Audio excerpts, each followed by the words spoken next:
అంతేనా? నారాయణపూర్, కోయడ మండలం నారాయణపూర్. నేను మాజీ సర్పంచ్ని.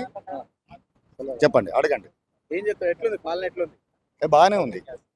ఎందుకు బాగుందంటే ఈ రేషన్ కార్డులు కానీ, ఇందిరమ్మ ఇండ్లు కానీ ఇవి వచ్చినాయి. తర్వాత ఇప్పుడు ఏమున్నదంటే బస్సులు వస్తున్నాయి.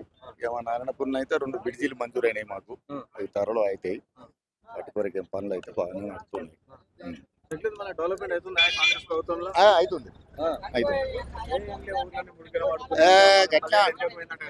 గట్లే అంటారు కదా.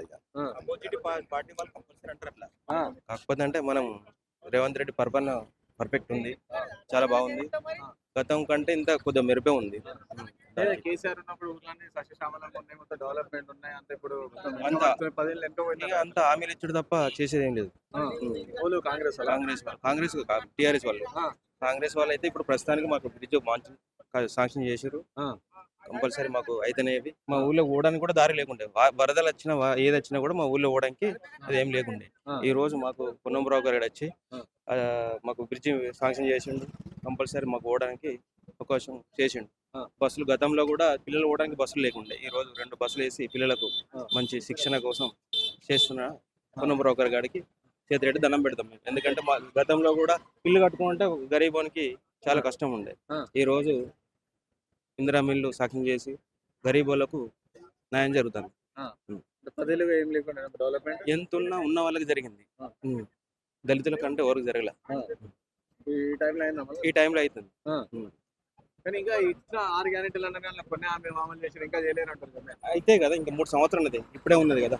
ఇంకా 3 సంవత్సరాలు అన్ని చేస్తాడు. ఇంకొకటి అన్ని చేస్తున్నాడు కదా. ఒకేసారి కావాలంటే అన్ని ఏవి రావు. లేదు అసలు ఇంకా మస్తు చేయాలి, మొత్తం రాష్ట్రం అంతా అప్పుల కుప్ప అని చెప్తున్నా. అప్పులు చేస్తే అప్పులు చేస్తలేడు కదా. ముందున్నాయని అప్పు చేసిపోయా. రేవంత్ రెడ్డి మీద కోపంగా ఉన్నారంట. ఎవరు లేరు. ఎవరు ఉంటే ఇంతమంది జనాలు రారు కదా. అది కూడా చూడండి మీరు. ఎందుకంటే ఇప్పుడు టీవీ వాళ్ళు కూడా మీకు కూడా తెలుసు. మీరు నన్ను ఎట్లయితే అడుగుతున్నారో నేను కూడా రేవంత్ రెడ్డి కోసం వచ్చిన ఇడికి అభిమానంతో వచ్చిన. ఓకే, ప్రజలు హ్యాపీగా ఉన్నారంటారు. ప్రజలు హ్యాపీగా ఉన్నారు. జనాలు చూస్తారు. మీరు అక్కడికి వచ్చిన తర్వాత కూడా పార్టీకి ఎంతమంది వస్తారని కూడా చూస్తారు. Okay, thank you.